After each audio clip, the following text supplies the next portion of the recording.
give them a satisfaction they couldn't get any other way. So we've got Whiskeyrunnerone saying, yo, good to see you. Your first place gold there for the Whiskeyrunnerone. Whiskeyrunnerone. Whiskeyrunnerone, call me 917-287-1314. Oh, by the way, a Whiskeyrunner1 for 5 said gun control means holding your guns with 2 hands.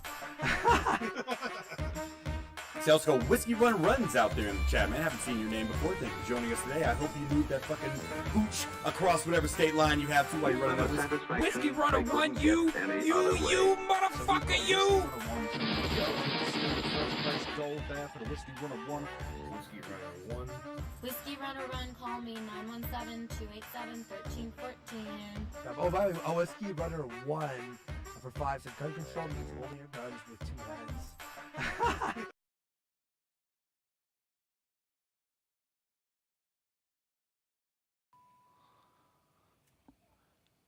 Hey guys, this is Whiskeyrunner1 and you're here with Whiskeyrunner1 Live. I decided to kind of pick up a news show here. So I am just going to talk a little bit about some things that I have seen in the news this last week.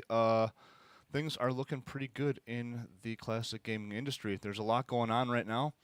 A big thing going on right now is controllers. A lot of people are releasing new controllers. There is a release going to be talked about tomorrow, actually, at CES, which I'll get to here in a little bit. But the first one I wanted to cover here was the Joys by Crix. His stuff doesn't go on sale real often, so that's kind of why I wanted to bring this sale up. He's 33% off. I think he's doing it all week long. So if you get a chance, slide over by Crix and grab the Sega Genesis 6-button controller here. Like I said, looks like it's about 33% off. Normally $65 or so, down to about 43 bucks. So that's a heck of a deal. All right, the next thing we got going on. It looks like TR Fight Stick has come out with a metal case for your CPS2. So if you have a CPS2, there is now a solution so you don't have to have bare board. This case it looks awesome. It really does. We'll scroll through some pictures here. It looks like Darksoft was a part of this. Darksoft makes a lot of things. One thing he's known for is lately is his MVS cartridge. That's pretty cool. So he has a ROM card available for the MVS.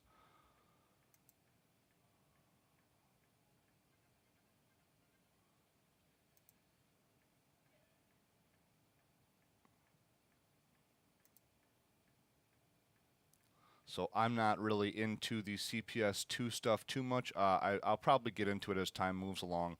I'm more of a Neo Geo guy, but I thought this was really cool, and since I saw it, to bring it up. Looks like it's available in a couple of different colors here. The next thing, we got some Mr. News here. Well, I just want to talk about this because I like endorsing this guy. He's a super nice guy, and yeah, he's done some good work for me.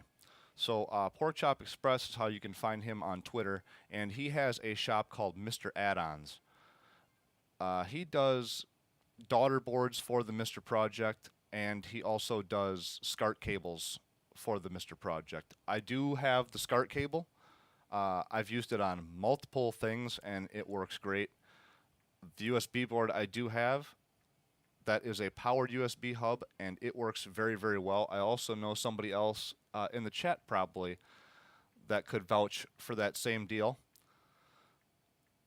I have his SD-RAM kit. Like I said, don't really have any issues with it. I haven't run clock on it or anything like that, but I'm, like I said, haven't had any issues with it. And I do have also the I/O board, which works very well. The next thing we're going to move on to here.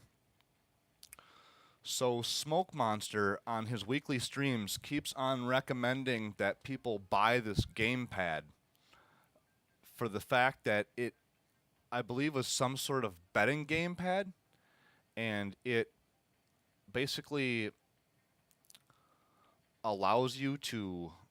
Oh, sorry, Snuff. I gotta. My chat's not updating on the screen for some reason. So.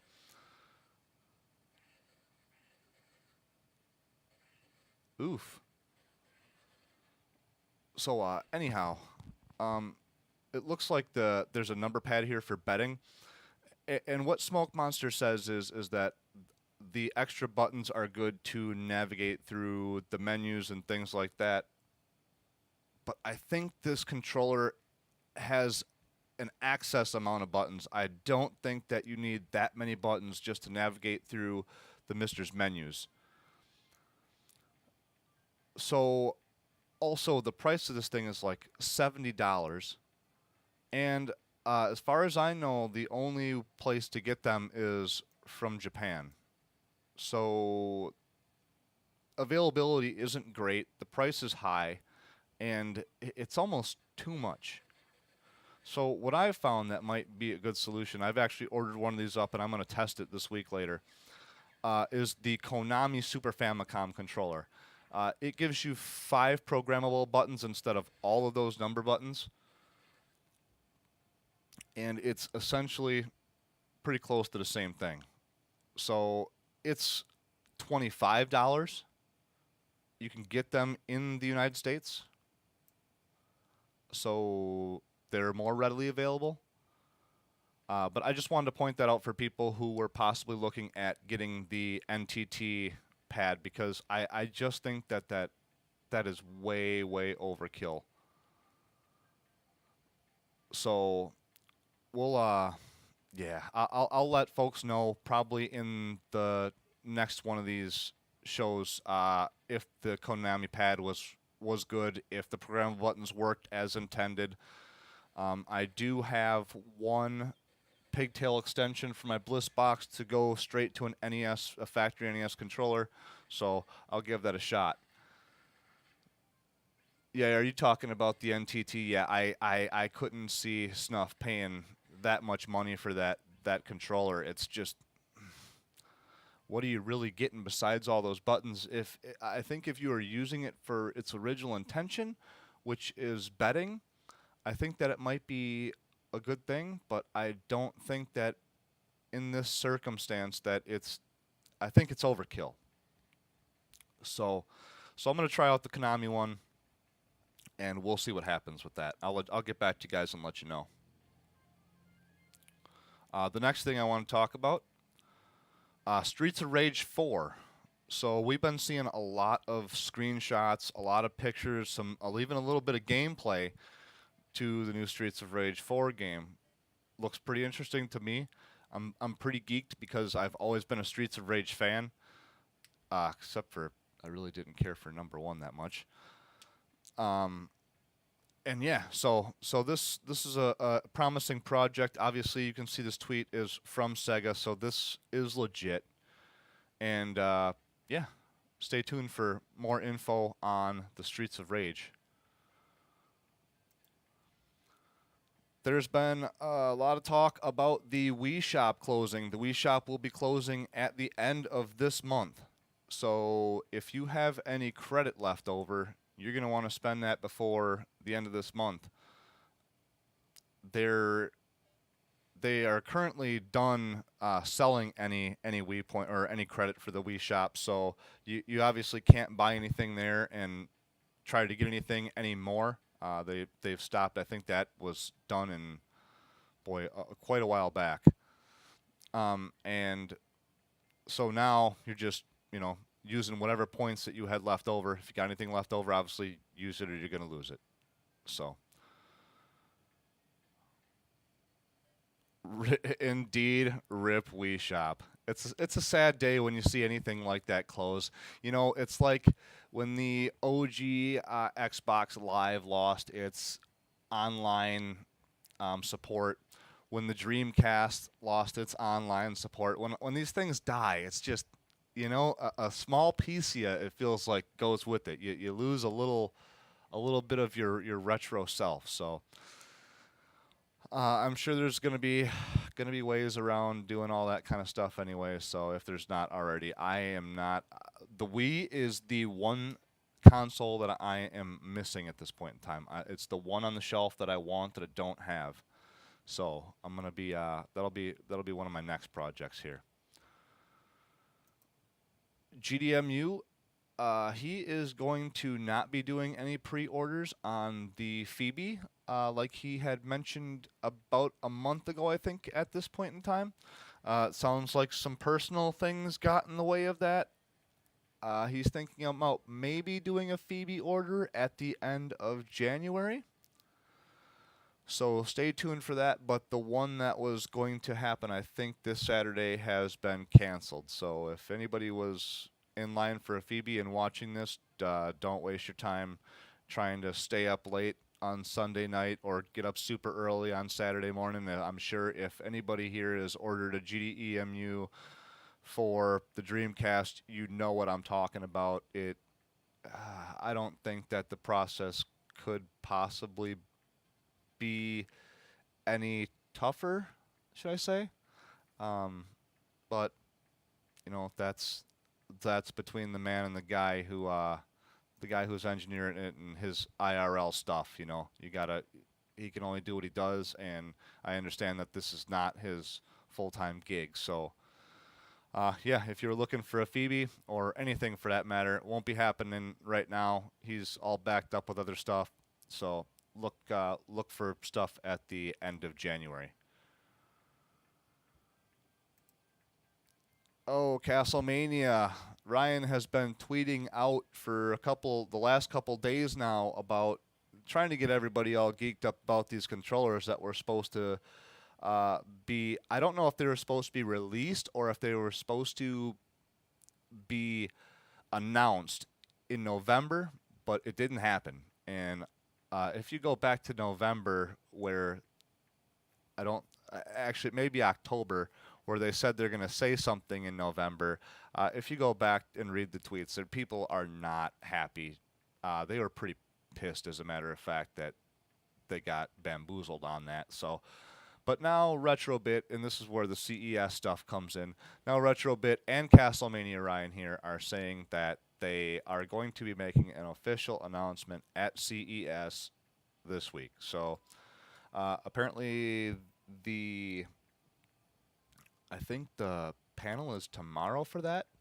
So if you get a chance to watch the panel, I think you can ask Ryan questions. Otherwise, I know right now that he has a post up on Twitter asking for questions. So if you have any questions about these controllers, you can go up to Ryan's Twitter, and I think you can post any question you have, and he will answer them, I think, in tomorrow's panel. So we'll see what happens there. I'm pretty excited about these controllers.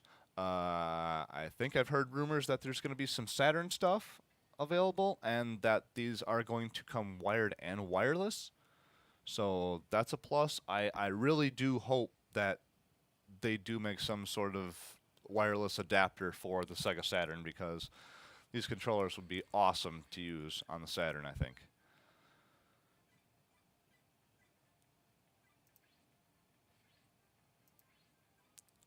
I did want to shout out Retro RGB, and it's funny that Snuff had mentioned this earlier, that she has obviously in the comment section talking about an article about making mods illegal. But this week he put out a video about the DC HDMI mod. And from what the video shows, that mod looks pretty sweet. Everything with the mod was, I mean, the picture was just beautiful. So I don't know, if you can get any better than that, honestly, out of a Dreamcast. But it just really does look phenomenal.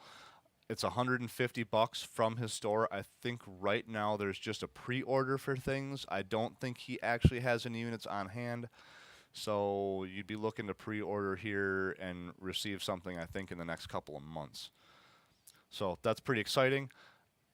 He did a comparison tonight and showed some things on Twitter. And when I say he, I'm talking about Citrus 3000 PSI, where he was showing a picture of his DC HDMI output and the OSSC output with the 480p pass-through, and it looked not as good through the OSSC, but from what I was reading, those settings weren't optimized either. So take it for what it's worth. I'm going to wait until I see side-by-sides with the OSSC optimized before I even jump to conclusions that this HDMI solution is better.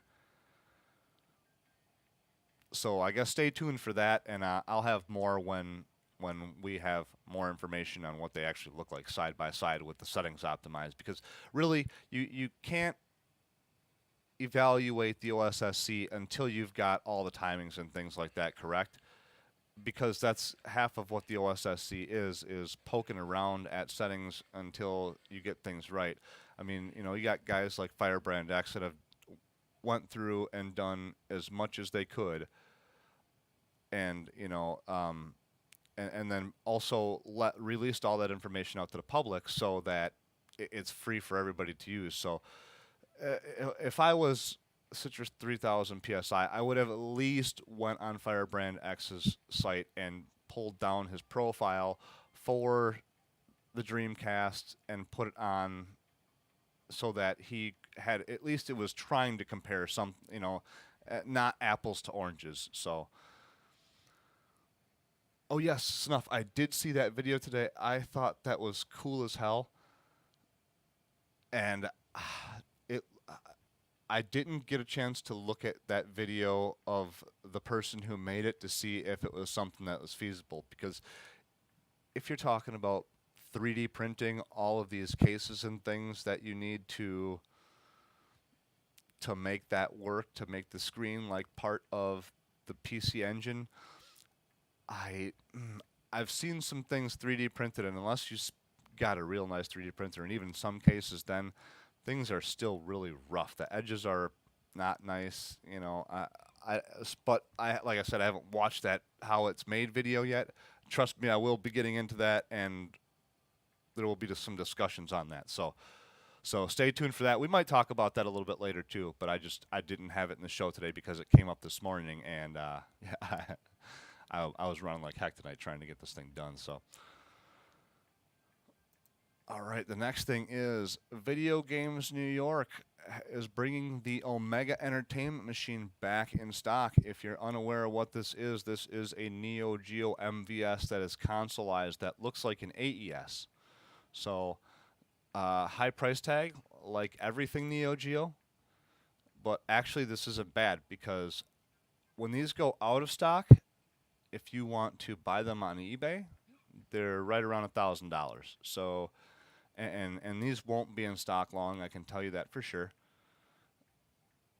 But if you get one, expect it to double in value as soon as they sell out of this website, because that's exactly what's going to happen.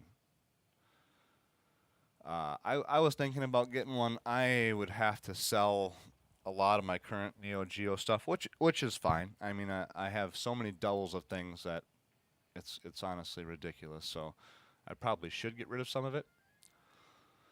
But we'll see what happens. I'm definitely, Neo Geo is definitely my favorite console, and I would love to have this, and like I said, it doubles in value as soon as they sell out. So it would be kind of an investment, but you know, I think that Furtek is right around the corner with his Neo Geo core for the Mister. So do you spend $529.99 knowing that in just a few short months maybe that there will be a arcade equivalent core of that same machine that's I have the ability to use the original controllers, and it would be just like playing the MVS. I don't know if it's worth $529 to me. Dude, there's a whole bunch of other portable consoles too. I checked out his Twitter.